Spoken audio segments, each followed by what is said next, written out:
Hello students. So last lecture तक हम लोगों ने कुछ इम्पॉर्टेंट इक्वेशंस के बारे में बात की थी, कुछ रिलेशन के बारे में बात की थी। तो फर्दर एक बार मैं वापस से उन चीज़ों को थोड़ा सा रिवाइज करवा देता हूँ आपको। हमने का लास्ट लेक्चर में देखा था कि जो एक इलेक्ट्रोड या एक सेल जो होता है उसको रिप्रेजेंट करने का क्या तरीका होता है। तो मैंने आपको बताया था कि कैथोड जो होता है उसके ऊपर रिडक्शन होता है, यानी अगर आपको एक सेल को रिप्रेजेंट करना है तो कुछ इस तरीके से होता है, ठीक है। कैथोड या एनोड इस तरीके से हो सकता है कि ये अपोजिट भी लिखा हुआ मिले, लेकिन आपको पहचानना कैसे है, आपको इस तरीके से पहचानना है कि यहाँ रिडक्शन होगा, ठीक है, और यहाँ पर क्या होगा, ऑक्सीडेशन होगा, ठीक है। तो ये आपको पर्टिकुलरली एक जो सेल होता है उसका रिप्रेजेंट करने का एक तरीका होता है। अगर हम बात करें, जैसे मान लीजिए कि मेरे पास जो सेल है, जैसे डेनियल सेल की बात करते हैं, जैसे कॉपर जो +2 होता है एक्वस मीडियम में, वो जिंक सॉलिड से इलेक्ट्रॉन ले लेता है और वो कॉपर सॉलिड में चला जाता है और जिंक जो है वो एक्वस मीडियम में चला जाता है। अब फर्दर अगर आपको इस सेल को रिप्रेजेंट करने का तरीका, यानी आपको ऐसा लिखा हुआ मिल जाए कि हमारे पास यहाँ पर कॉपर +2 से कॉपर सॉलिड में, ठीक है, एक्वस में डबल लाइन जो आपकी ये शो करती है कि एक साइड एनोड है एक साइड कैथोड है। फर्दर अगर हम बात करें तो यहाँ से अगर जिंक सॉलिड जो है इट इज़ जिंक +2, ठीक है, एक्वस मीडियम में। तो ये जो है एक सेल को रिप्रेजेंट करने का एक तरीका होता है जिससे आपको क्लियरली पता चल जाएगा कि कौन सा एनोड है और कौन सा कैथोड है। जैसे यहाँ से अगर हम देखें तो इधर से इधर जाने पे आप दिख रहा हो कि इस पर रिडक्शन हो रहा है, it means it is a cathode. यहाँ से यहाँ जाने पर इसमें ऑक्सीडेशन हो रहा है, इसका मतलब ये क्या है, एनोड है, ठीक है। तो साथ में हमने एक चीज़ बात भी की थी कि ईएमएफ ऑफ सेल जो होता है वो कुछ इस तरीके से हम कैलकुलेट करते हैं, ई राइट माइनस ई लेफ्ट, ठीक है। इसी के रिगार्डिंग हमने एक नेरेस्ट इक्वेशन के बारे में बात की थी, एक बार वापस से उसको रिवाइज कर लेते हैं। नेरेस्ट इक्वेशन मैंने आपको बताया था कि नेरेस्ट इक्वेशन जो होती है वो किसी भी कंसंट्रेशन पर सेल का इलेक्ट्रोड पोटेंशियल निकालने के काम में आती है, जो इस तरीके से हम उसका एक फॉर्मूला डेवलप किए थे, 2.303 RT/NF log ऑफ क्यू लिख लीजिए या फिर आप यहाँ पर लिख सकते हैं के इक्विलिब्रियम, ठीक है। के इक्विलिब्रियम लिखोगे तो उस केस में ये वाला टर्म 0 हो जाएगा, ठीक है। अगर हम इक्विलिब्रियम पे बात करें, एट इक्विलिब्रियम पे, तो इक्विलिब्रियम पे मैंने बताया था कि उस केस में डेल्टा जी क्या होता है, 0 होता है, ठीक है। और इक्विलिब्रियम पर आपका ई सेल जो होता है, यानी वहाँ पर जो नेट डिफरेंस आएगा दोनों का वो कितना हो जाएगा, 0 हो जाएगा। तो उस केस में इसको 0 कर देंगे तो यहाँ से हमारे पास ई नॉड सेल जो है that is equal to 2.303 RT/NF log of K equilibrium, क्योंकि इक्विलिब्रियम पे जो Q होता है वो हमारा क्या बन जाता है, के इक्विलिब्रियम बन जाता है। तो के इक्विलिब्रियम को बेसिकली हम प्रोडक्ट अपॉन रिएक्टेंट और उसके साथ में उसका स्टोइकियोमेट्रिक पावर भी हम वहाँ पे लिख देते हैं, ठीक है। तो ये हमने एक फार्मूला ये देखा, एक फार्मूला ये देखा, और एक हमने डेल्टा जी वाला फार्मूला भी देखा था, like delta G is equal to, मैंने आपको बताया था कि डेल्टा जी जो होता है नोड सेल जो होता है is equal to -NF E naught cell होता है, याद है। तो अगर हम इस चीज़ को यहाँ पर रिप्लेस कर देते हैं तो इस जगह से, तो हमारे पास आता है delta G naught cell is equal to -2.303 RT log of K equilibrium, ठीक है। तो ये कुछ हमने टर्म्स के बारे में, फॉर्मूले के बारे में बात की थी, ठीक है। तो आज हम बात करने वाले हैं इन्हीं पर्टिकुलर फार्मूले से रिलेटेड न्यूमेरिकल्स की, लेकिन डायरेक्टली अगर आप न्यूमेरिकल को अप्रोच करने जाओगे तो वहाँ पर आपको प्रॉब्लम आ जाएगी, ठीक है। आप डायरेक्टली क्या है कि आप अप्रोच नहीं कर पाओगे न्यूमेरिकल्स को, यानी आपको ऑलरेडी पहले पता होना चाहिए कि फर्दर कौन से इलेक्ट्रोड का जो है हमारा ऑक्सीडेशन होगा और कौन से इलेक्ट्रोड का जो है वो रिडक्शन होगा।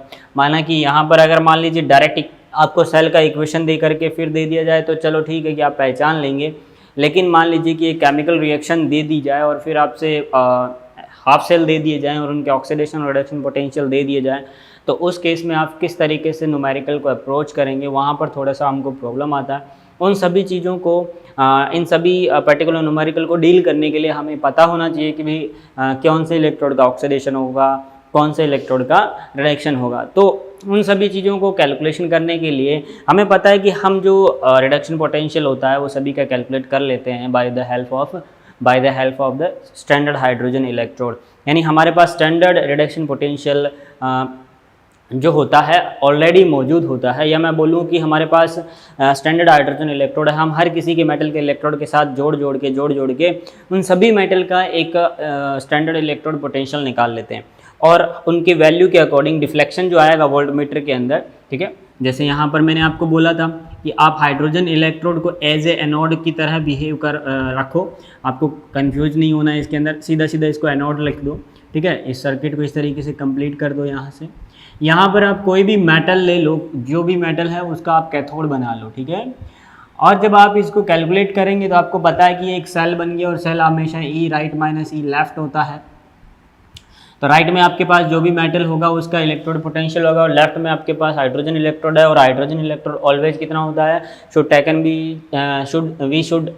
Taken to be zero in case of standard hydrogen electrode. मैंने आपको बोला था it is not equal to zero, ये हम लेते हैं इसको जीरो, तो ये हमेशा जीरो है, ओके। तो राइट वाला जो अगर हम बात करें यानी रीडिंग जो आएगी वोल्टमीटर के अंदर जो डिफ्लेक्शन होगा that only is the electrode potential of particular metal electrode, ठीक है।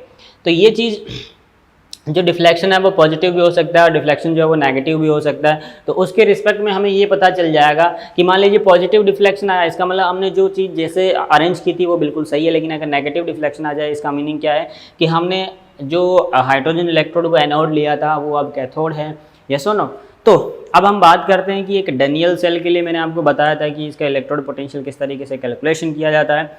अब उसी पर्टिकुलर डेनियल सेल के ऊपर हम जो है वो न्यूमेरिकल करने वाले हैं, यानी जो हमारी नेरेस्ट इक्वेशन है। लेकिन पहले हम नेरेस्ट इक्वेशन को डेनियल सेल के लिए अप्लाई कर लेते हैं। लास्ट क्लास तक हमने उसको अप्लाई करके देखा था, कुछ एक्सप्रेशन हमारा आया था। अब उसको एक बार से मैं वापस से आप लोगों को बताता हूँ कि उसमें जो इफ़ेक्ट्स है कंसंट्रेशन वगैरह के किस तरीके से वो कम ज़्यादा होते हैं। फर्दर फिर हम उनके न्यूमेरिकल अप्रोच पे चलेंगे, एक बार उसको देख लेते हैं, ठीक है।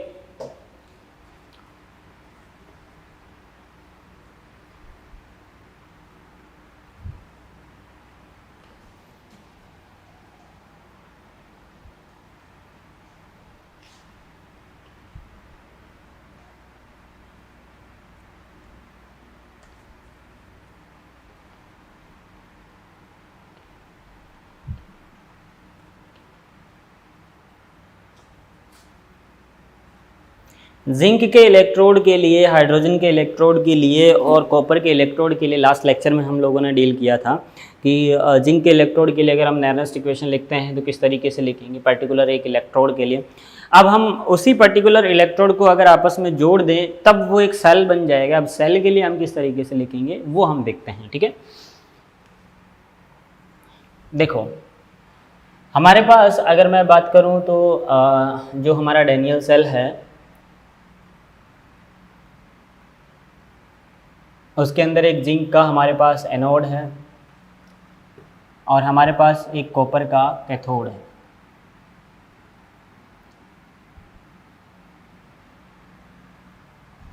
इन दोनों को हमने एक वोल्टमीटर से कनेक्ट कर रखा है सेल का पोटेंशियल कैलकुलेट करने के लिए। सॉल्ट ब्रिज हमने यहाँ पे लगा दिया, ठीक है, सर्किट को कंप्लीट करने के लिए।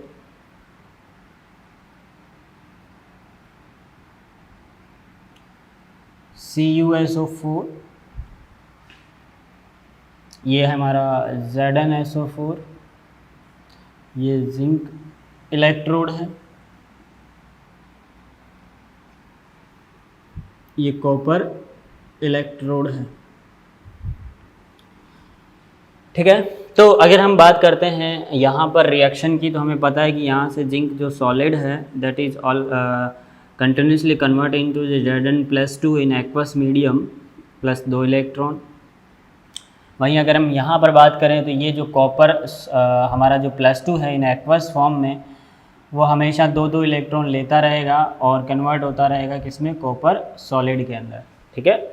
तो अब अगर हम बात करें कि इलेक्ट्रोड अगर हम इसके लिए अप्लाई करते हैं, किसके लिए, इसके नियरेस्ट इक्वेशन इसके लिए ऊपर अप्लाई करेंगे तो क्या होगा। देखो हमने लास्ट लेक्चर में इसको लिखा था कि ये सेल नहीं है, ये एक इलेक्ट्रोड है, दैट्स वाई हम लिख लेते हैं यहाँ पर एनोड और यहाँ पर हम लिख लेते हैं कैथोड।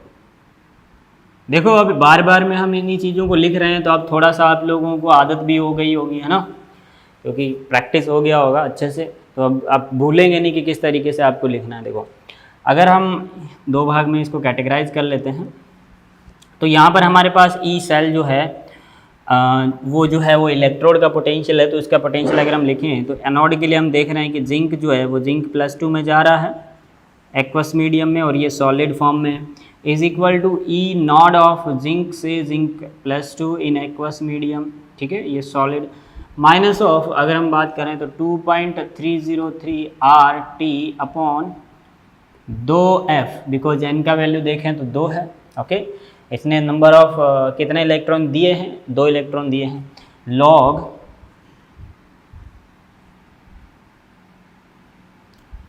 ऑफ यहाँ पर अगर हम देखें तो एक्वस में जिंक +2 का कंसंट्रेशन है, ओके, अपॉन सॉलिड के लिए हम कितना मान लेते हैं, एक्टिविटी 1 मान लेते हैं, ठीक है। तो इस इक्वेशन को अगर हम 1 नंबर मान लें, अब यहाँ पर देखते हैं इसके लिए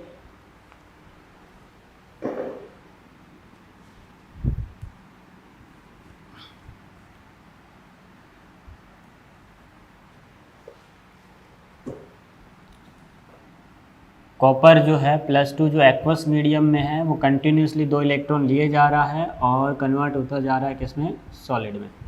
अब इसके लिए अगर हम नेयरेस्ट इक्वेशन अप्लाई करते हैं यानी इलेक्ट्रोड के लिए, तो कॉपर +2 से कॉपर में जा रहा है सॉलिड में, it is an aqueous medium, so is equal to अगर हम बात करें तो it is E not cell minus of 2.303 RT upon 2F log of it is 1 by copper +2, because solid के केस में इसका कंसंट्रेशन या मैं बोलूँ एक्टिविटी जो है वो आप कितना लेंगे, 1 लेंगे, ठीक है, ये कितना हो गया 1 एंड डिवाइड बाई 2। अब इसको मान लेते हैं हम इक्वेशन नंबर 2, ठीक है। अब देखो हमें पता है कि अगर हम इसकी बात करें, ये सेल लिख दिया मैंने यहाँ पे, ये जो है वो आपका ई नॉड कॉपर +2 से कॉपर सॉलिड है, ओके, ये एक्वस मीडियम। अब देखो अगर हम इसकी बात करें तो ये हमारा रिडक्शन का रिएक्शन है, इट इज़ रिडक्शन, हमें पता है। लेकिन अगर हम बात करें इसकी तो ये कैसा रिएक्शन है, it is a oxidation reaction, it is a oxidation, यानी ये जो पोटेंशियल आ रहा है वो कौन सा पोटेंशियल आएगा, यहाँ से ऑक्सीडेशन पोटेंशियल, यहाँ से जो पोटेंशियल आ रहा है वो कैसा पोटेंशियल आ रहा है, इट इज़ रिडक्शन पोटेंशियल। अब मैंने आपको एक चीज़ बताई थी कि अगर ई राइट माइनस ई लेफ्ट अगर आप कर रहे हो तो आप हमेशा यही ध्यान रखो कि आपको सारा कैलकुलेशन रिडक्शन पोटेंशियल में करना है, ठीक है। अब देखो इसमें अगर हम इफेक्ट ऑफ कंसंट्रेशन की बात मैं कर रहा था, ठीक है, तो उसकी बात हम करते हैं, लेकिन पहले इन दोनों सेल को कंबाइन करके पहले हमारा पूरा सेल बना लेते हैं इलेक्ट्रोड्स को कंबाइन करके, ठीक है। तो पहले इसको हमें कन्वर्ट करना पड़ेगा किसके अंदर, हमें इसको कन्वर्ट करना पड़ेगा रिडक्शन के अंदर, ओके। तो कैसे करेंगे हम लोग, हमको अगर इसको कन्वर्ट करना है तो कैसे करेंगे, हम इसको माइनस से क्या कर देते हैं, मल्टीप्लाई कर देते हैं। तो जैसे हम माइनस से मल्टीप्लाई करेंगे तो ऑटोमेटिकली जो है हम इसको ऐसा लिख सकते हैं, ई जिंक +2 से zinc solid is equal to E naught of zinc +2 से zinc solid minus of 2.303 RT upon 2F, okay, and log of 1 by zinc +2 in aqueous medium, okay. तो ये इसको रीराइट करने का तरीका हुआ, यानी ये जो हमारा है वो अब रिडक्शन जो है पोटेंशियल आएगा, रिडक्शन पोटेंशियल यहाँ से हमको मिलेगा, ठीक है। अब हम क्या करेंगे, इन दोनों का सेल को हमने क्या कर दिया, इलेक्ट्रोड्स को कंबाइन कर दिया। अब हम सेल का इलेक्ट्रोड पोटेंशियल देखते हैं। तो ईएमएफ ऑफ सेल अगर हम देखते हैं तो हमें पता है कि ई सेल जो होता है वो हमेशा ई राइट माइनस ई लेफ्ट ही होता है, ठीक है। तो यहाँ से अगर हम देखें तो ई सेल जो है वो क्या हो गया कि ई कौन सा वाला, राइट माइनस लेफ्ट अगर हम बात करें, यानी राइट हमारे पास कौन सा है, ये वाला, और लेफ्ट हमारे पास कौन सा है, ये वाला। तो ये हमारा हो जाएगा ई कॉपर प्लस 2 से copper solid and minus of E of zinc plus 2 से जिंक सॉलिड, ठीक है। तो ये हमेशा वैलिड है एक्वस में, ये भी एक्वस में, यानी E cell is equal to E right minus E left is always valid, ठीक है। लेकिन ये चीज़ ध्यान में रखना फॉर रिडक्शन है, इसके लिए है, रिडक्शन के लिए है। आपको पहले कन्वर्ट करना पड़ेगा उस पर्टिकुलर जो भी आपको इलेक्ट्रोड दिया रहे, आपको कोई कंफ्यूज नहीं होना। आपको जो भी इलेक्ट्रोड भले कोई सा ही पोटेंशियल दो, आप उसको किस तरीके से लिखो कि आपको दिखे कि हाँ भाई इसका रिडक्शन हो रहा है, ठीक है। तो अगर हम बात करते हैं इस पर्टिकुलर फिनोमिना की कि यहाँ से क्या बनेगा हमारा, तो एक बार इसको नोट कीजिए, थोड़ा जगह कम पड़ गया है, ठीक है।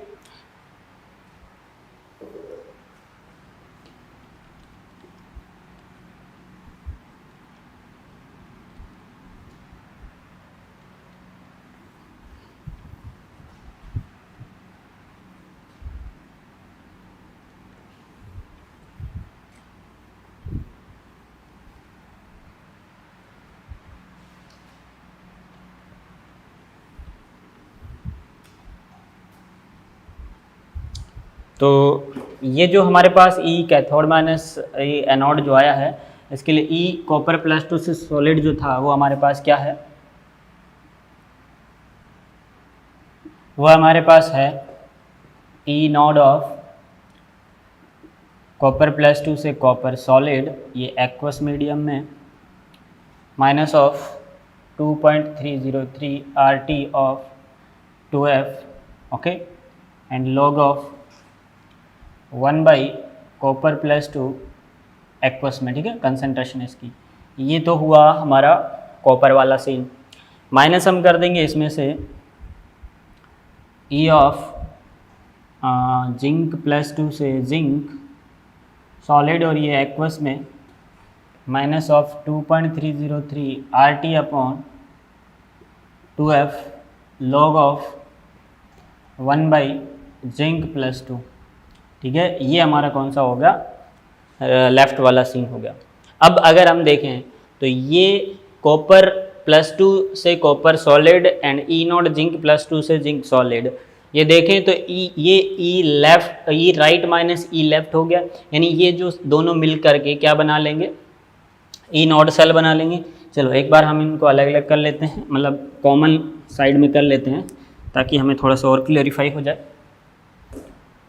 तो ये जो चीज़ है वो ये हो जाएगा ई नॉड कॉपर प्लस 2 से कॉपर इन सॉलिड फॉर्म और ये एक्वस फॉर्म में, minus of E Nord of zinc plus 2 से जिंक सॉलिड में और ये एक्वस में, ठीक है। इसको हमने अलग कर लिया है।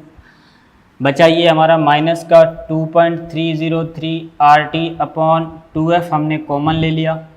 किसका कॉमन लिया है, माइनस का, ध्यान रखिएगा, माइनस का कॉमन लिया है। तो ये वाली टर्म जो है वो क्या हो जाएगी, प्लस की हो जाएगी, यानी ये हो जाएगा log of 1 upon copper plus 2।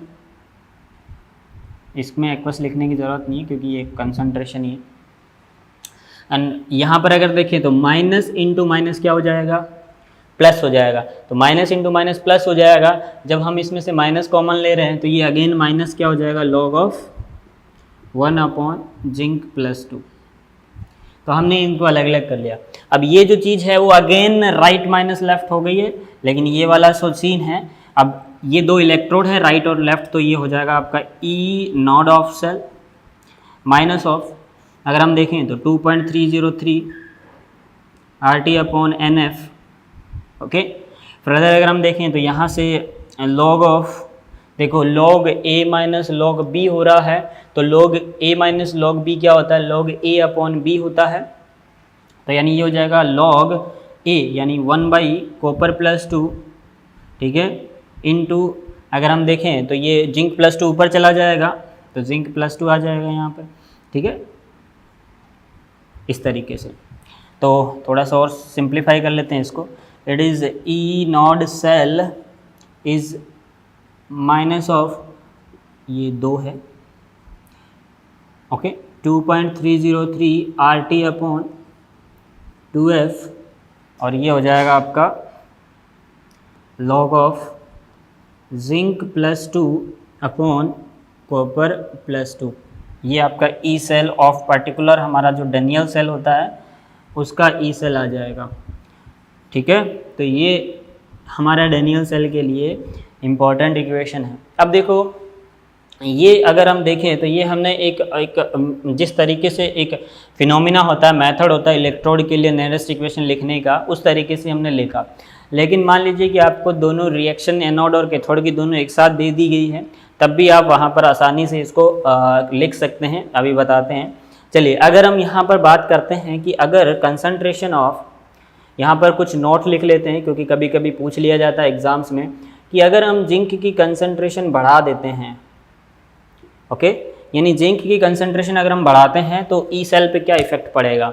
Obvious सी बात है, अगर हम बात करते हैं जिंक की कंसंट्रेशन बढ़ाते हैं, ठीक है, तो उस सिचुएशन में जिंक की कंसंट्रेशन बढ़ाने से लॉग के अंदर का वैल्यू ऑटोमेटिकली धीरे धीरे बढ़ेगा, धीरे धीरे बढ़ेगा। तो ये जो नेगेटिव चीज़ है वो धीरे धीरे क्या होगा, बढ़ेगा, यस और नॉट। अब धीरे धीरे बढ़ेगा तो उस पर्टिकुलर अगर मैं बात करता हूँ उस केस में, तो जिंक के लिए ये चीज़ क्या होगी, ई सेल जो होगा वो क्या होगा, इलेक्ट्रोड जो पोटेंशियल होगा उसका क्या होगा, धीरे धीरे डाउन होता जाएगा। वही अगर हम बात करें इसके लिए, अगर मैं ये चीज़ बढ़ाता हूँ तो लॉग के बॉटम पार्ट में ये चीज़ बढ़ रही है, तो ऑटोमेटिकली जब माइनस कॉमन लेंगे तो ये प्लस हो जाएगा।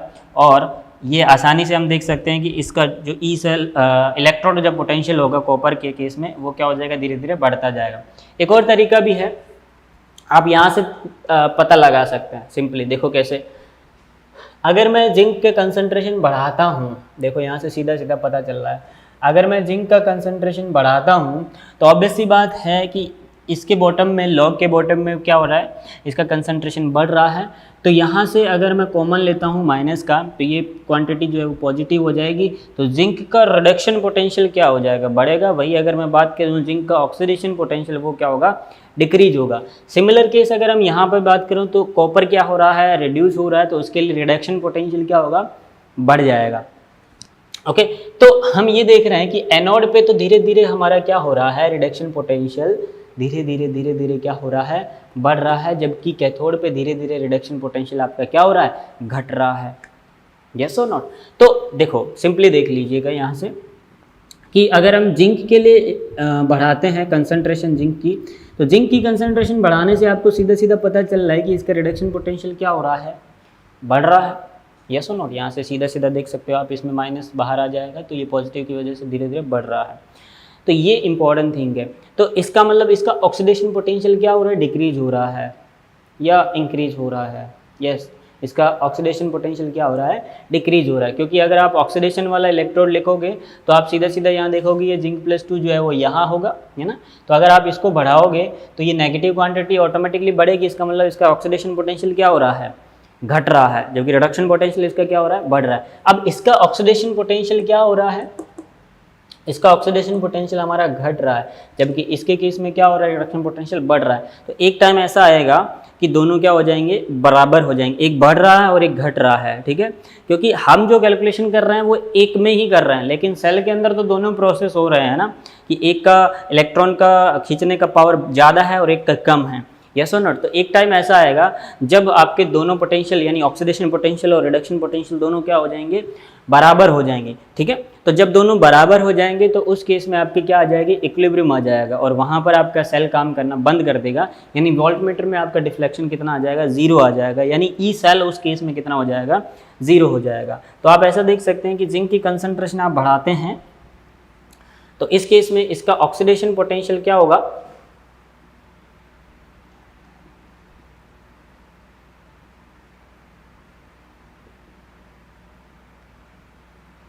ऑक्सीडेशन पोटेंशियल इसका डिक्रीज हो जाएगा। ओके, सिमिलरली अगर हम बात करते हैं कॉपर +2 के कंसंट्रेशन की, तो अगर कॉपर +2 के अगर कंसंट्रेशन को आप बात करोगे तो इसका रिडक्शन पोटेंशियल क्या हो जाएगा,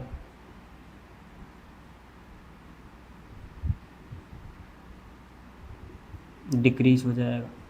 ओके, तो इसका रिडक्शन पोटेंशियल जो है कॉपर कंसंट्रेशन बढ़ाने से रिडक्शन पोटेंशियल कम डिक्रीज हो जाएगा। वही अगर आप बात करो जिंक +2 के लिए इंक्रीज करोगे तो उसका ऑक्सीडेशन पोटेंशियल जो है वो क्या हो जाएगा, कम हो जाएगा। ठीक है, तो ये हमारा जो डैनियल सेल के लिए इक्वेशन है इसको आप नोट कर लीजिए। फर्दर अगर हम बात करते हैं, देखो हमारे पास, हमें पता है कि अगर हम कोई भी कैलकुलेशन करते हैं तो बेसिकली इस फॉर्मूले से अगर हम देखें तो हमारे पास इसका आर भी कांस्टेंट है, टी अगर हम देखें तो 298 केल्विन ले लेते हैं। तो हम इसको एक बेसिक फिनोमेना के अंदर कन्वर्ट कर लेते हैं पहले। ठीक है, तो उससे क्या होगा कि थोड़ा सा आसानी हो जाएगा, हम बार बार में ये सब इतना बड़ा चीज़ हमको नहीं लिखना पड़ेगा। यानी अगर हम एट रूम टेम्परेचर पे कैलकुलेशन की बात करें, ठीक है, तो उस केस में इस फॉर्मूले का थोड़ा सा इसका न्यूमेरिकल कैलकुलेशन है वो थोड़ा सा चेंज हो जाएगा। ठीक है,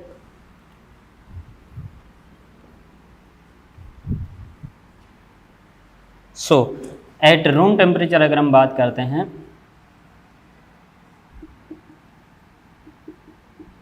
एट रूम टेम्परेचर यानी टी आपके पास बेसिकली 25 डिग्री सेंटीग्रेड यानी 298 केल्विन आपके पास है।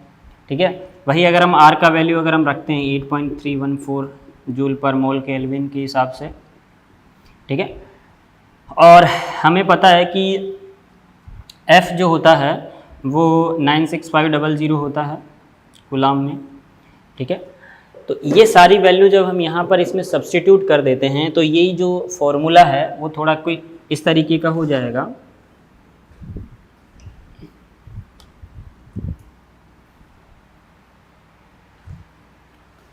यानी E cell is equal to, कोई भी सेल अगर रूम टेम्परेचर पर देख रहे हैं तो उसके लिए है ये ई नॉट सेल माइनस ऑफ,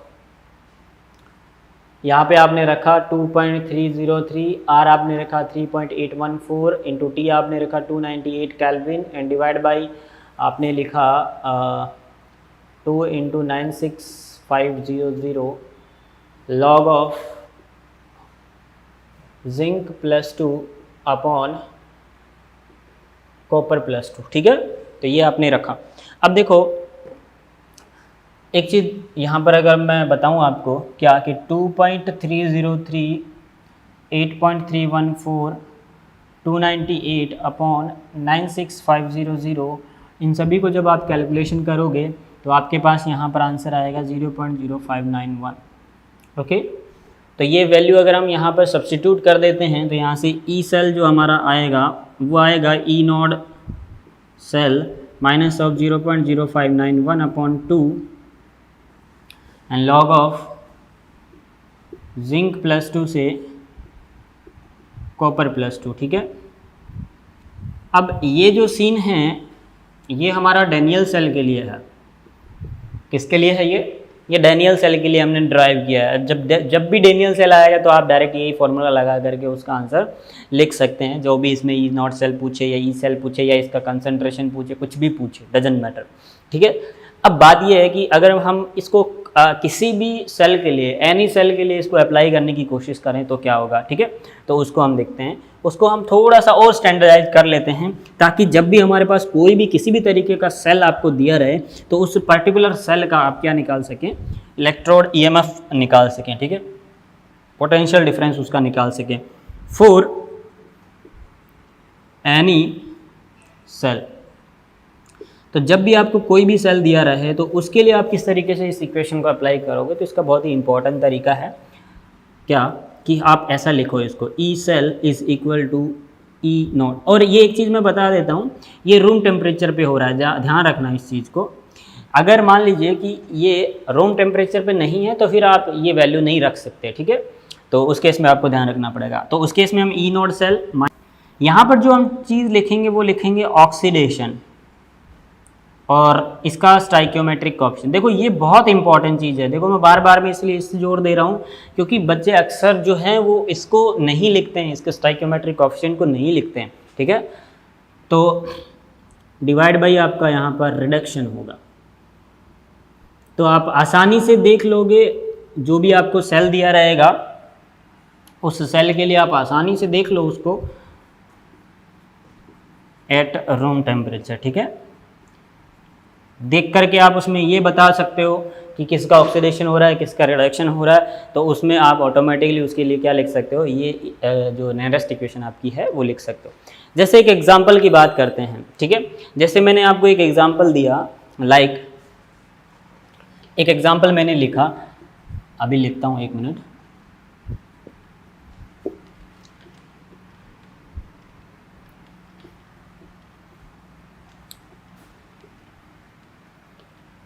जैसे एग्जाम्पल मैंने लिखा कि हमारे पास कुछ इस तरीके का एक फिनोमिना है, यानी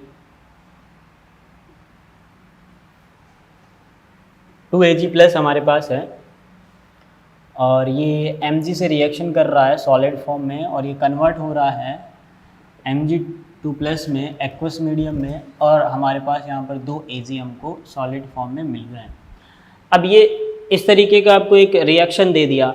अब रिएक्शन को देख करके अगर आपको ये सेल को लिखना है तो आप आसानी से लिख सकते हैं इस वाले इक्वेशन से। ये वाली तो हमारी पर्टिकुलर डैनियल सेल के लिए हो गई है, लेकिन ये किसी भी सेल के लिए, कोई भी 2 मेटल के इलेक्ट्रोड आप लेकर के उससे सेल बना रहे हो तो अगर हम इसके लिए सेल की बात करें तो ई सेल हमें पता है कि E not cell minus of 0.8 room temperature at 29 kelvin, ठीक है। तो आप डायरेक्टली अप्लाई कर सकते हो 591 अपॉन। अब अगर हम बात करें एन की, तो एन यहाँ पर अगर हम देखें तो हमें पता है कि मैंने बताया था कि जब आपके पास सेल होगा तो सेल के केस में एन का value number of transfer electrons होंगे, और इन case of the electrodes they should be gain और लॉस इलेक्ट्रॉन, ठीक है। तो यहाँ पर इलेक्ट्रॉन कितने ट्रांसफर हो रहे हैं, सीधा सीधा आप देखो इस रिएक्शन को बैलेंस किया हुआ है। अगर मान लो कि मैं आपको ऐसे दे देता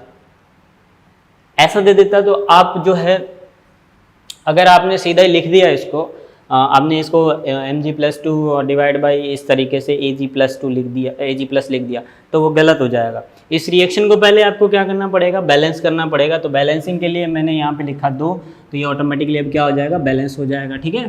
तो अब देखो यहाँ से अगर हम n का वैल्यू देखें तो हमारे पास 2 आ गया है, और लॉग के अंदर अगर हम देखें तो लॉग के अंदर हमें लिखना है ऑक्सीडेशन और उसके ऊपर उसका स्टोइकोमेट्रिक, यानी कौन सा मेटल इलेक्ट्रोड जो है वो आपका ऑक्सीडाइज हो रहा है। तो सीधा सीधा आपको पता चल रहा है कि Mg जो है वो किस में जा रहा है, Mg+2 में, यानी आपका क्या हो जाएगा। या आप सीधा ऐसा लिख सकते हो, कैसे कि आपको पता है कि लॉग के अंदर हम Q लिखते हैं, क्या लिखते हैं, Q लिखते हैं। तो Q क्या होता है, प्रोडक्ट अपॉन रिएक्टेंट। तो प्रोडक्ट में अगर हम देखें तो Mg+2 है, एक्वस मीडियम में, सॉलिड का एक्टिविटी हम 1 मानते हैं, तो इसके लिए तो कोई लिखने का कोई मीनिंग नहीं है। चलिए एक बार मैं आपको बता देता हूँ। तो प्रोडक्ट में अगर हम देखें तो Mg+2 का कंसंट्रेशन आएगा एक्वस मीडियम में, इसका स्टोइकोमेट्रिक 1 है, इनटू अगर हम इसका लिखें तो Ag सॉलिड में है, सॉलिड में इसकी पावर कितनी आएगी, 2 आएगी। इसीलिए मैं बार बार मैं आपको बोल रहा था इनके स्टोइकोमेट्रिक जो है वो इंपॉर्टेंट है, ठीक है। एंड डिवाइड बाई आप डायरेक्ट लिख सकते हैं क्या कि Mg सॉलिड में, ठीक है, and dot of Ag+ aqueous में, ओके, और इसकी पावर कितनी है, 2 है, कितनी है, 2 है। अब इनका एक्टिविटी तो 1 हो गया है, इनका एक्टिविटी 1 हो गया, तो आप इनडायरेक्टली आप क्या लिख सकते हैं, E naught cell minus of 0.0591 upon 2 and log of Mg+2 का concentration and divide by Ag+ की पावर 2। तो ये जो है इस पर्टिकुलर जो हमने एग्जांपल लिया है उस सेल का क्या है, रिप्रेजेंटेशन है, उसका इलेक्ट्रोड पोटेंशियल, उसका EMF है, ठीक है। तो इस तरीके से आपको रिएक्शन को पहले बैलेंस करना है और फिर उसके लिए लिखना है। आप चाहो तो इसके लिए 2 अलग अलग लिख करके फिर उसमें राइट माइनस लेफ्ट करके कैलकुलेशन कर सकते हो, यही आएगा, ठीक है। तो ये हमारा एक बेसिक मैंने एक एग्जांपल दिया है जिससे आप ई सेल को समझ पाओ। लेकिन अगर मान लीजिए फर्दर आपसे पूछा जाए सिंपली आपको कोई भी इलेक्ट्रोड दे करके कि कौन सा ज़्यादा ऑक्सीडाइजिंग है, मतलब किसका जो कोई मेटल जो है अगर हम हाइड्रोजन के साथ उसको एसिड के साथ रिएक्ट करवाते हैं तो हाइड्रोजन गैस देती है, ये सब चीज़ें। साथ में ही आपसे ये भी बोल दिया जाए कि भाई आपसे बोल दिया जाए कि Fe+3 या Fe+2 है यस और नॉट, या आपको दे दिया कि गोल्ड +3 है, इन दोनों में से कौन ज़्यादा अच्छा रिड्यूसिंग नेचर का है या कौन ज़्यादा अच्छा ऑक्सीडाइजिंग नेचर का है। तो ये चीज़ डिपेंड करती है किसके ऊपर, इनके रिडक्शन पोटेंशियल के ऊपर। तो हमें पता है कि हम सभी के reduction potential by the help of the hydrogen electrode यानी स्टैंडर्ड हाइड्रोजन इलेक्ट्रोड की हेल्प से सभी मेटल्स का हम स्टैंडर्ड रिडक्शन पोटेंशियल निकाल लेते हैं और उसको एक सीरीज़ के अंदर अरेंज कर देते हैं। उसी सीरीज़ को हम बोलते हैं इलेक्ट्रोकेमिकल सीरीज, जिसके बेसिस पे हम ये देखते हैं कि भाई कोई मेटल जो है वो कितनी ज़्यादा स्ट्रॉन्ग ऑक्सीडाइजिंग नेचर की है या कितनी ज़्यादा रिड्यूसिंग नेचर की है, या हम ऐसा देख सकते हैं कि अगर हम बात करें कि इलेक्ट्रॉन कौन जल्दी जल्दी लॉस करेगा या कौन इलेक्ट्रॉन जल्दी जल्दी गेन करेगा, ये सब चीज़ें। तो बात करते हैं उसी के लिए कौन सा, स्टैंडर्ड रिडक्शन पोटेंशियल सीरीज या इलेक्ट्रोकेमिकल सीरीज के बारे में। ठीक है, तो देखो कैलकुलेशन करने का तरीका मैंने आपको बताया कि कैलकुलेशन कैसे किया जाता है। हम एक मेटल लेते हैं और उस मेटल के इलेक्ट्रोड को हाइड्रोजन के स्टैंडर्ड हाइड्रोजन इलेक्ट्रोड के साथ में क्या करते हैं, उसको कनेक्ट करते हैं, तो वो एक सेल बन जाता है। उसी तरीके से इसको कैलकुलेशन किया जाता है, standard reduction potential of metal electrode, या फिर हम इसको ECS सीरीज़ के नाम से भी जानते हैं। हालांकि हमने स्टैंडर्ड रिडक्शन पोटेंशियल को कैलकुलेशन करने का तरीका समझ लिया है लास्ट लेक्चर्स के अंदर। ठीक है, अगर किसी को नहीं समझ आया तो एक बार वापस से जो है वो लेक्चर को रीड करें, देखें, ओके, और फिर मेरे से जो भी अगर आपको कोई चीज़ नहीं समझ में आई है तो मुझे बताएं। ठीक है, तो अगर हम बात करते हैं इलेक्ट्रोकेमिकल सीरीज की, इसको हम ECS सीरीज बोलते हैं, ECS बोलते हैं, ध्यान रखना, ECS। ठीक है, तो यहाँ पर हमने सभी का रिडक्शन पोटेंशियल निकाल करके एक पर्टिकुलर हमने इसको रख लिया है कि हाँ भी इसका इतना इतना इतना, उसी हिसाब से रिड्यूसिंग या डिक्रीजिंग के हिसाब से।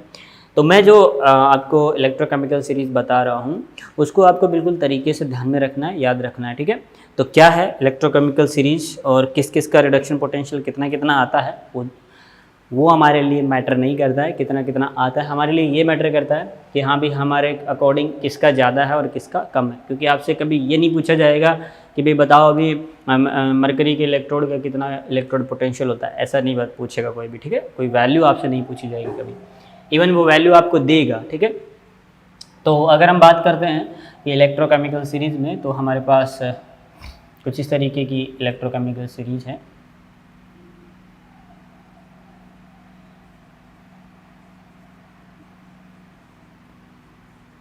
देखो इस इलेक्ट्रोकेमिकल सीरीज़ में मैं चाहता हूँ कि आप जो भी जब भी इसको बनाएं तो इसको बिल्कुल मतलब वर्टिकल लाइन में बनाएं, ऐसे एक सीधा। ठीक है, मैं बोर्ड के ऊपर इस तरीके से बना रहा हूँ, लेकिन आप एक वर्टिकल लाइन में बनाएं क्योंकि उसके हम एप्लीकेशन भी साथ में ही देख लेंगे, 2-4 एप्लीकेशन है इसके।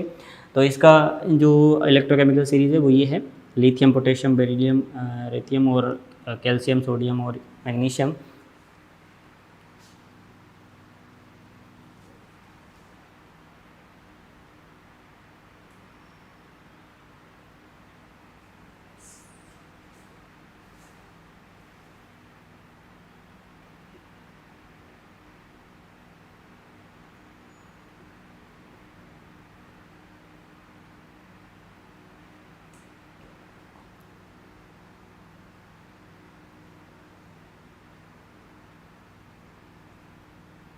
ओके,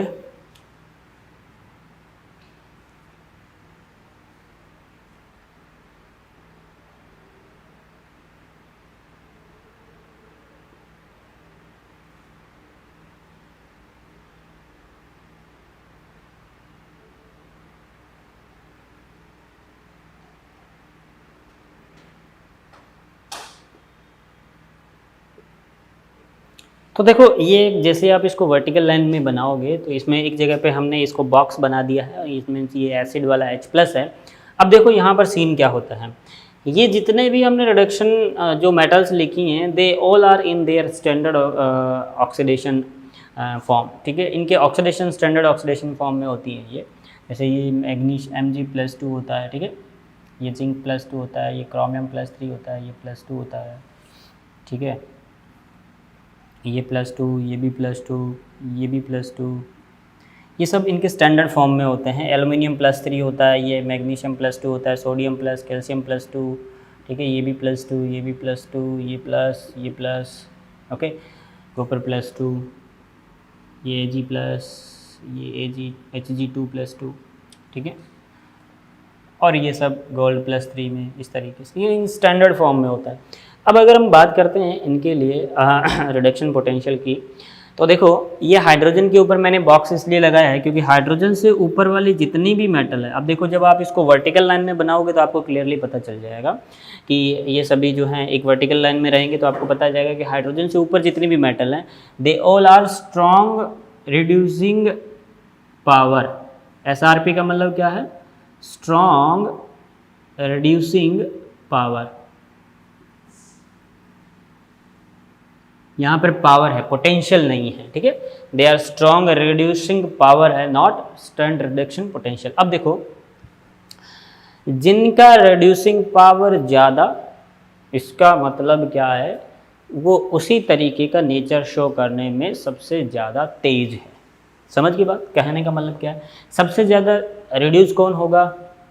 ये वाला लिथियम, क्योंकि इसका रिडक्शन पोटेंशियल सबसे क्या है? सबसे कम होगा। यस और नॉट? यस और नॉट? रिडक्शन पोटेंशियल की अगर हम बात करें तो ऊपर जाने पर रिडक्शन पोटेंशियल क्या होगा? डिक्रीज होगा। यहाँ पर मैं लिख देता हूँ कि अगर हम ऊपर जा रहे हैं तो रिडक्शन पोटेंशियल जो है वो आपका क्या होगा? डिक्रीज होगा। Reduction potential is decrease. Okay, तो रिडक्शन पोटेंशियल ऊपर जाने पे क्या? हाइड्रोजन से ऊपर जितनी भी मेटल है उनके रिडक्शन पोटेंशियल क्या होगी? डिक्रीज हो गए।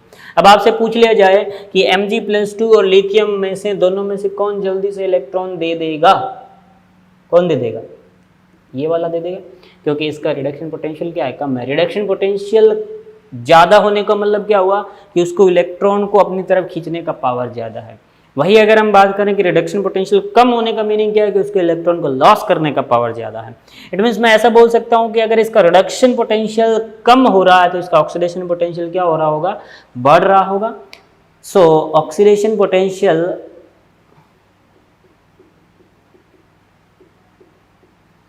इंक्रीज हो रहा है। ये सब मैं बात कर रहा हूँ हाइड्रोजन से ऊपर वाली मेटल्स के लिए, ठीक है।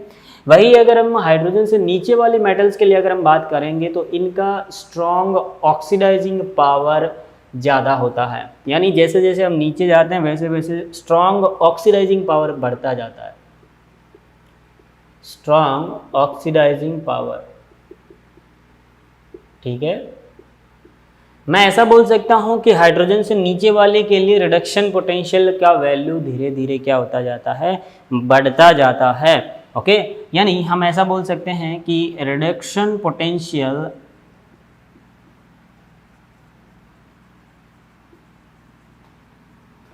इंक्रीज, और ऑब्वियस सी बात है जिसका रिडक्शन पोटेंशियल इंक्रीज होगा हम बोल सकते हैं कि उसका इलेक्ट्रॉन को लेने का ताकत ज़्यादा। आपको पता ही होगा कि फ्लोरीन कभी इलेक्ट्रॉन देता नहीं है, वो हमेशा इलेक्ट्रॉन लेने का काम करता है। और इसका सबसे ज़्यादा क्या होता है? ये सबसे ज़्यादा क्या होता है? ऑक्सीडाइजिंग नेचर का होता है। इसका रिडक्शन पोटेंशियल सबसे ज़्यादा होता है। तो मैं ऐसा बोल सकता हूँ कि इनका ऑक्सीडेशन पोटेंशियल जो होगा वो डिक्रीज होगा। वो क्या होगा? डिक्रीज होगा, ठीक है। यानी ये इलेक्ट्रॉन देने की बजाय इलेक्ट्रॉन लेने का काम करेंगे। कौन? हाइड्रोजन से नीचे वाले। अब देखो बहुत ही सिंपल सा तरीका है इनको याद करने का। मैं आपको तरीका भी बता दूंगा, 1 मिनट में आपको याद हो जाएगा ये, ठीक है। अभी फिलहाल आप इन सब चीज़ों को लिख लीजिए।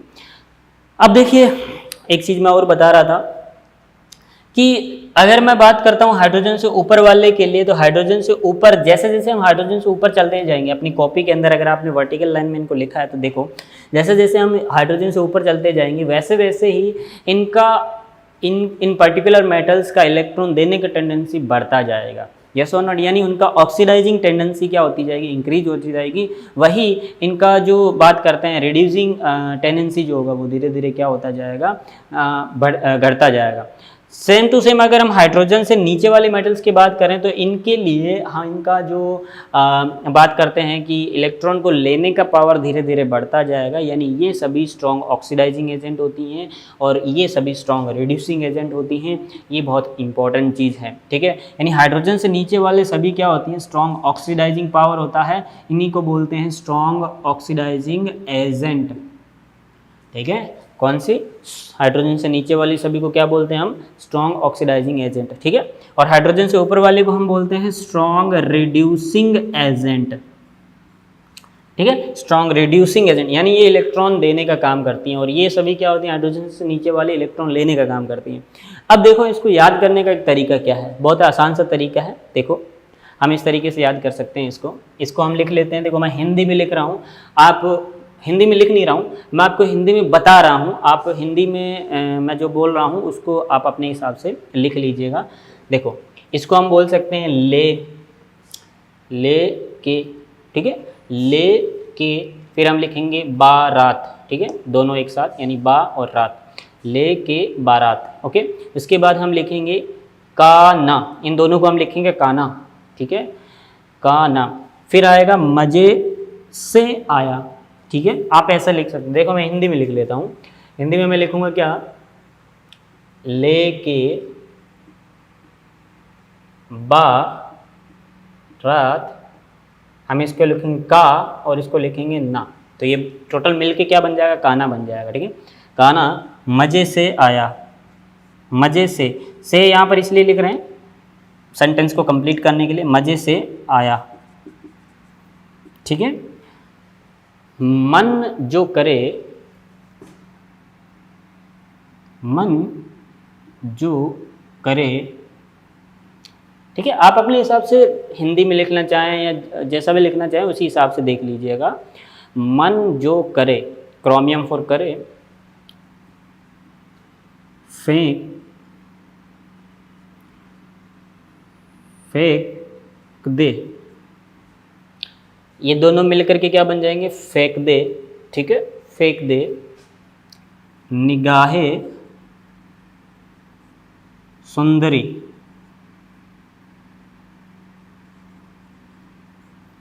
ठीक है, यहाँ कुछ सुंदरी वुंदरी के बारे में बात हो रही है, ठीक है, तो बहके मत प्लीज़। तो निगाहें लड़के लोगों के लिए, निगाहें फेंक दे, निगाहें सुंदरी प्यार भरी है, प्यार भरी है फॉर हाइड्रोजन, ये हाइड्रोजन हमारा H+ एसिड वाला है, ठीक है।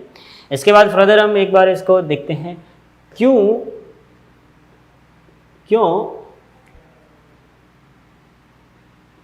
आई, या ऐसा लिख लीजिए, क्यों आंटी,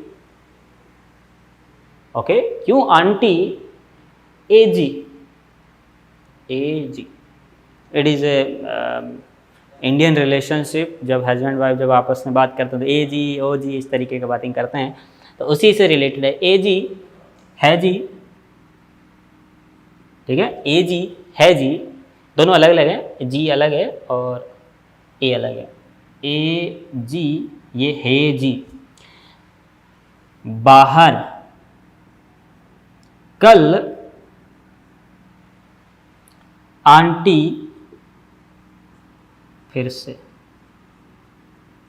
तो ये थोड़ा सा सेंटेंस को मतलब कंटिन्यू करने के लिए मजा टाइप का, तो देखो एक ही बार में याद हो जाएगा। अब कैसे, ले के बारात काना मजे से आया, मन जो करे फेंक दे निगाहें सुंदरी प्यार भरी है, क्यों आंटी एजी है जी, मतलब एक वाइफ अपने हस्बैंड से बोल रही है, क्या उस कन्वर्सेशन है क्या, क्यों जी आंटी एजी है जी, बाहर कल आई लिखना था यहाँ पे,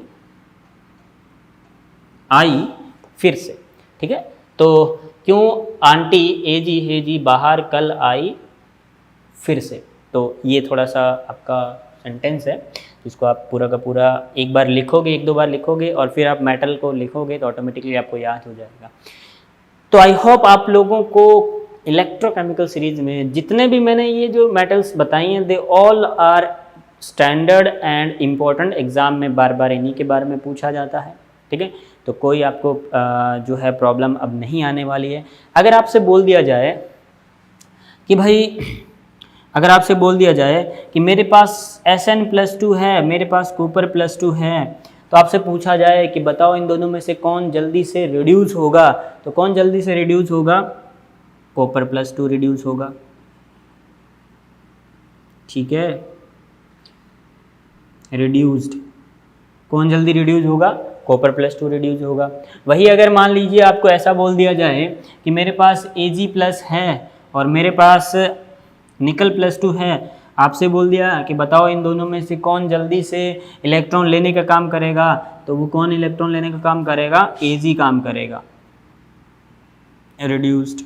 ओके, क्यों? क्योंकि Ag का रिडक्शन पोटेंशियल की अगर हम बात करें तो वो कंपेरेटिवली हमारा जो निकल +2 है उसके रिडक्शन पोटेंशियल से क्या है? ज़्यादा है। यस और नॉट? क्योंकि जैसे जैसे हम नीचे जाते जाते हैं वैसे वैसे हमारा रिडक्शन पोटेंशियल का वैल्यू बढ़ता जाता है, ऑक्सीडेशन पोटेंशियल का वैल्यू घटता जाता है। तो ये थोड़ा सा आपको पूरा मैंने आपको यहाँ पे समझाया है, एक बार आप इसको रिवाइज कीजिए। फर्दर हम बात करते हैं हमारे क्वेश्चंस की। तो आई थिंक आज तो हम लोग क्वेश्चन कर नहीं पाएंगे, लेकिन ठीक है, कोई बात नहीं, आपको इतना इम्पोर्टेंट ये बताना ज़रूरी था। ठीक है, तो इसको आप कैलकुलेट कर लीजिए, सभी का सभी चीज़ें लिख लीजिए, नोट कर लीजिए, इसको याद कर लीजिए। ठीक है, तो फिर हम एक क्वेश्चन तो हम करते हैं ताकि हमारा ये जो अप्रोच है जो हमने इलेक्ट्रोकेमिकल सीरीज बनाई है उसका अप्रोच हमको थोड़ा सा समझ में आ जाए। देखिए कभी कभी आपको क्या है कि रिडक्शन पोटेंशियल या ऑक्सीडेशन पोटेंशियल का वैल्यू दे दिया जाता है और वैल्यू दे करके क्वेश्चन पूछ लिया जाता है, और ये अक्सर एग्जाम में आता ही रहता है। ठीक है, तो इसको नोट करिए, फिर हम कुछ एक दो क्वेश्चन के बारे में बात करते हैं।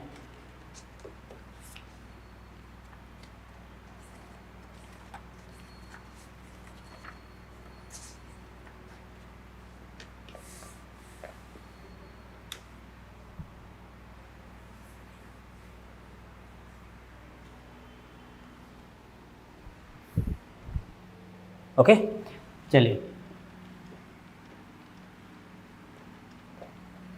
देखो, इलेक्ट्रोकेमिकल सीरीज से हमें ये भी पता चल जाता है कि कौन सी मेटल जो है वो ज़्यादा रिएक्टिव होती है। ऑब्वियस सी बात है, जिसका रिडक्शन पोटेंशियल जो है वो कम है वो क्या होगी? रिएक्टिव मेटल होती है।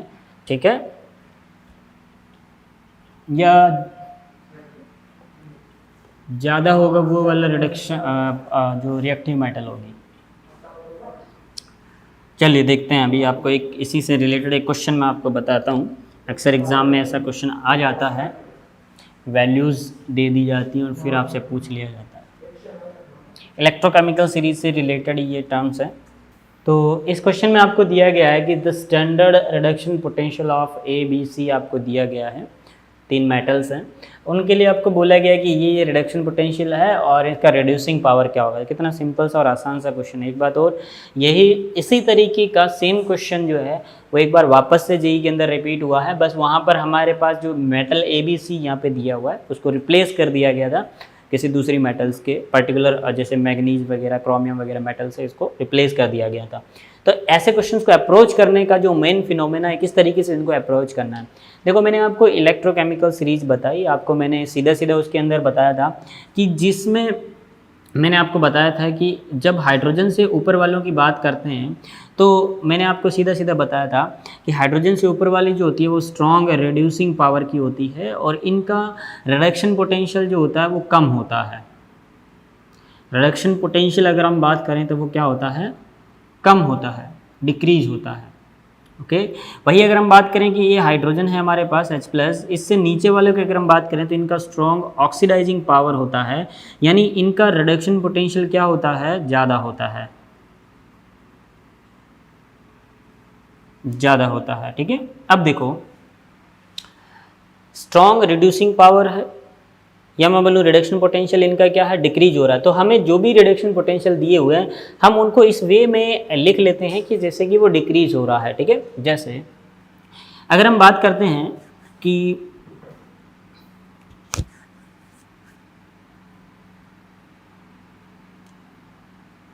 A, B और C हमारे पास है, इनको इस तरीके से लिख लेते हैं। A, यहाँ पर हम लोग मेटल लिख लेते हैं और यहाँ पर हम लिख लेते हैं इनका रिडक्शन RP।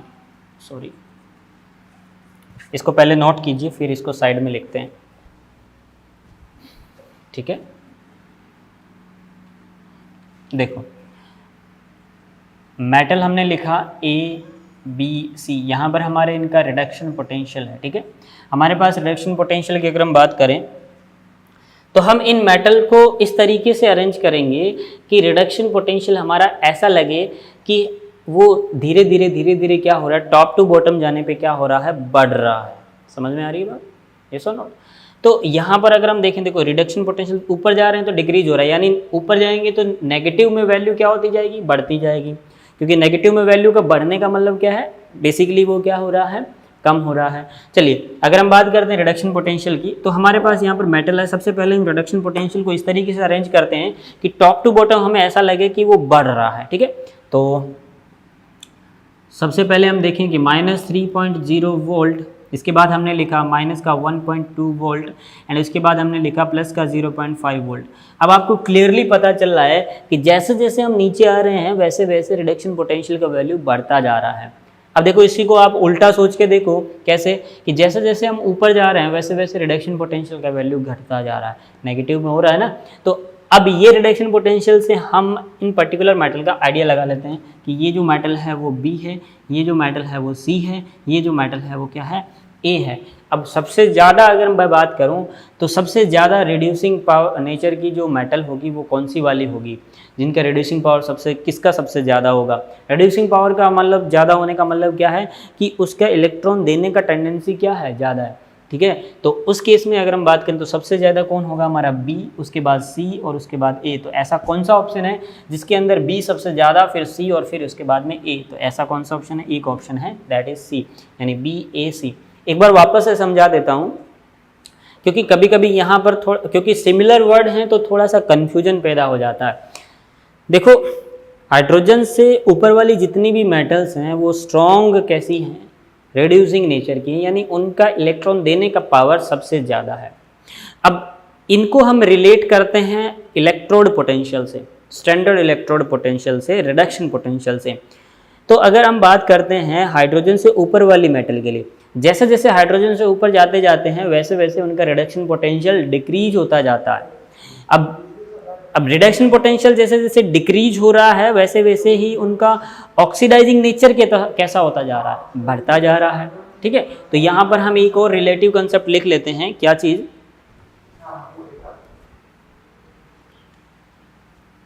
कि रिडक्शन पोटेंशियल जो है that is inversely proportional to the oxidizing nature. ऐसा लिख सकते हैं आप, रिडक्शन पोटेंशियल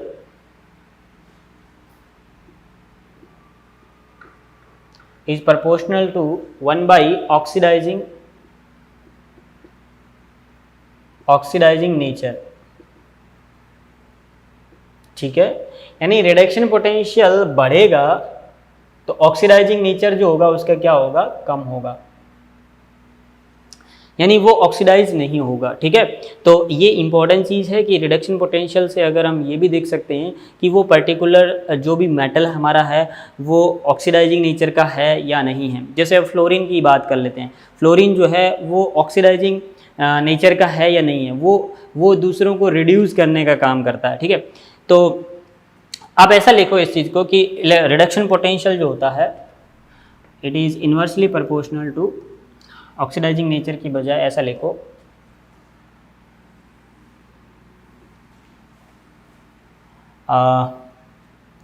रिडक्शन पोटेंशियल को अगर हम ऑक्सीडाइजिंग पावर से कैलकुलेशन करते हैं तो इसको आप ऐसा लिखो कि टेंडेंसी टू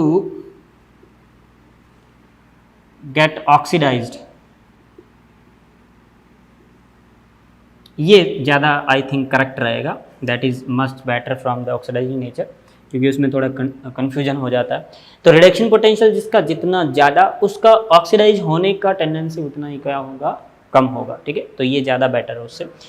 तो उसी के रिगार्डिंग अगर हम यहाँ पे बात कर लेते हैं तो हमको सीधा सीधा पता चल जाता है कि रिड्यूसिंग पावर किसका सबसे ज़्यादा होगा, जिसका रिडक्शन पोटेंशियल क्या होगा, जितना कम होगा, ठीक है। तो यहाँ पर हम ये भी लिख लेते हैं कि it is also proportional to 1 by reducing power, ठीक है। तो जिसका रिडक्शन पोटेंशियल ज़्यादा उसका रिड्यूसिंग पावर क्या होगा, कम होगा। उसका कौन सा पावर ज़्यादा होगा, ऑक्सीडाइजिंग पावर ज़्यादा होगा। यानी एक बार और वापस से लिख लेते हैं यहीं पे, it is proportional to oxidizing power,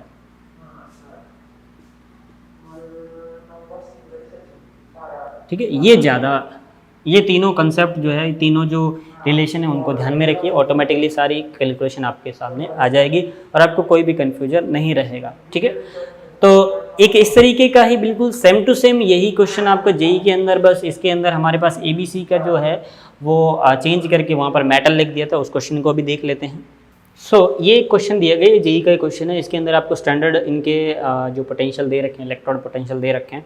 अब यहाँ से इनडायरेक्टली आपसे पूछा क्या गया है कि आपसे ये पूछा गया है कि इन सभी मेटल में से स्ट्रॉन्ग ऑक्सीडाइजिंग एजेंट कौन सा है। ठीक है, तो आप इन डेटा को ध्यान से देखो और उसी के अकॉर्डिंग इनको अरेंज कर लो सबसे पहले, यानी आप इस तरीके से अरेंज करो कि इनके रिडक्शन पोटेंशियल जो दिए गए हैं वो क्या हो, बढ़ते जाएं। ठीक है, तो सबसे ज़्यादा अगर हम देखें तो किसका होगा, एजी का सबसे ज़्यादा है, यानी हम सबसे ज़्यादा लिख लेते हैं 0.88 और सबसे कम जो हमारा है 0.52 है वोल्ट में, और फर्दर अगर हम बात करें तो हमारा 0.54 वोल्ट है और इसके बाद में हमारा है 0.77 वोल्ट है। ठीक है, तो ये अगर हम बात करें तो ये हमारे पास इलेक्ट्रोड ई नोड का वैल्यू है और यहाँ पर हम लिख लेते हैं कि कौन से मेटल के लिए है।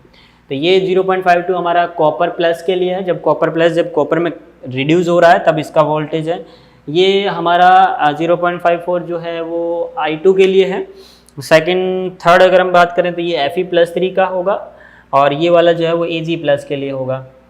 तो यहाँ से दो तरीके के क्वेश्चन बन सकते हैं बेसिकली। एक तरीके का क्वेश्चन तो बिल्कुल आपके सामने ही दिया गया है, दूसरे तरीके का आपको इसमें क्या बोलेगा कि बताओ कि किसका सबसे ज़्यादा होगा, समझ गए। तो यहाँ से आपसे पूछा जाए कि स्ट्रॉन्ग ऑक्सीडाइजिंग एजेंट इनमें से कौन सा होगा, तो मैंने अभी आपको बोला स्ट्रॉन्ग ऑक्सीडाइजिंग एजेंट के लिए मैंने आपको बोला कि जिसका electrode potential is inversely proportional to किसके होता है, ऑक्सीडाइजिंग पावर के। ठीक है, सॉरी, ऑक्सीडाइजिंग पावर के क्या होता है, प्रोपोर्शनल होता है।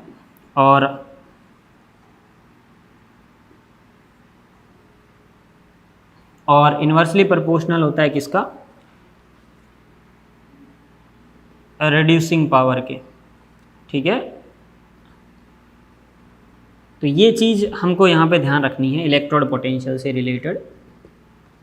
तो भाई ऑक्सीडाइजिंग पावर किसका सबसे ज़्यादा होगा, जिसका इलेक्ट्रोड पोटेंशियल क्या होगा, सबसे ज़्यादा होगा। अब देखो हमें ये देखना है कि इलेक्ट्रोड पोटेंशियल से बेसिकली हम क्या डील करते हैं कि इलेक्ट्रॉन लॉस हो रहा है या गेन हो रहा है। अब देखो यहाँ पे हमें कुछ डेटा दिए गए, यानी इसके इलेक्ट्रॉन लेने का टेंडेंसी, इसके इलेक्ट्रॉन लेने का, एक एक इलेक्ट्रॉन सभी लोग ये ले और दे रहे हैं। अब हो क्या रहा है, बेसिकली अगर हम देखें तो यहाँ पर Ag+ से जब Ag बना है, यानी Ag का इलेक्ट्रॉन लेने का ताकत देख रहे हो आप कितना ज़्यादा है। तो कहने का मतलब क्या है, ये जो है वो स्ट्रॉन्ग ऑक्सीडाइजिंग एजेंट है। क्यों, क्योंकि ये क्या होगा, रिड्यूस होगा कंपैरेटिवली बाकियों से। ठीक है, तो रिड्यूस होगा यानी जो खुद रिड्यूस होता है वो स्ट्रॉन्ग ऑक्सीडाइजिंग एजेंट होता है, या मान के चलो कि वो ऑक्सीडाइजिंग एजेंट होता है। ठीक है, तो आप देख सकते हो कि सबसे ज़्यादा यहाँ पर किसका है, Ag+ का। तो Ag+ जो है आप सीधा सीधा देख लो कि इधर से इधर जाने पर रिडक्शन पोटेंशियल आपका क्या हो रहा है, इंक्रीज हो रहा है, और इनका ऑक्सीडाइजिंग पावर जो है वो भी क्या हो रहा है, इंक्रीज हो रहा है। ठीक है, ऑक्सीडाइजिंग पावर, ठीक है, तो ये इंक्रीज होगा। तो सबसे ज़्यादा कौन होगा, Ag। अगर हम इनका फर्दर ऑर्डर की बात करें तो ऑर्डर मैंने आपको अरेंज करके दे दिया है कि ये इसका ऑर्डर रहेगा। आप दो तरीके से क्वेश्चन इसके बन सकते हैं, पहला तो यही, ठीक है। दूसरा आपका क्या बन सकता है कि आपको इसके जैसे मैंने ABC के लिए करवाया था बिल्कुल वैसे ही अरेंज करके पूछ सकता है कि सबसे ज़्यादा किसका होगा। तो सबसे ज़्यादा डेटा के अकॉर्डिंग आप देखोगे तो इस तरीके से आप इसको सॉल्व कर सकते हैं। तो ये दो क्वेश्चन आपके इलेक्ट्रोड पोटेंशियल से रिलेटेड थे। आई होप आप लोगों को कंप्लीटली समझ में आ गया होगा कि किस तरीके से हमें इलेक्ट्रोड पोटेंशियल को डील करते हैं। ठीक है, जाते जाते एक बार वापस से मैं थोड़ा सा रिवाइज करवा देता हूँ आप लोगों को।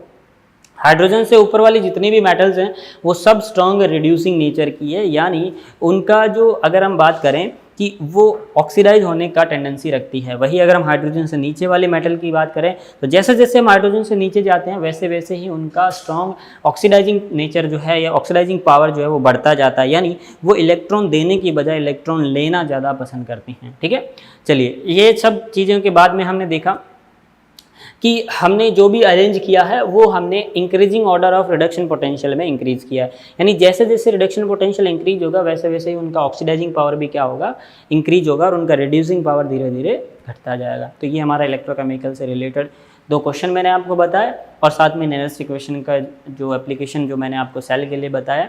यहाँ से अब हम इलेक्ट्रोकेमिकल सीरीज से उठा करके क्वेश्चन बनाएंगे। नेक्स्ट लेक्चर में हम उसी के बारे में डील करेंगे। नेक्स्ट लेक्चर आप मान के चलिए कि प्योर टू प्योर क्वेश्चन का ही होगा, जिसके अंदर हम क्वेश्चन के बारे में ही डील करेंगे, ठीक है। तो इसको आप नोट कर लीजिए अच्छे से, सारी चीज़ों को फर्दर इनको रिवाइज करिए, चीज़ों को बार बार लिख करके देखिए, ऑटोमेटिकली आपको समझ में आने लग जाएगा, ठीक है। मिलते हैं हमारे नेक्स्ट लेक्चर के अंदर, तब तक के लिए thank you very much and good bye.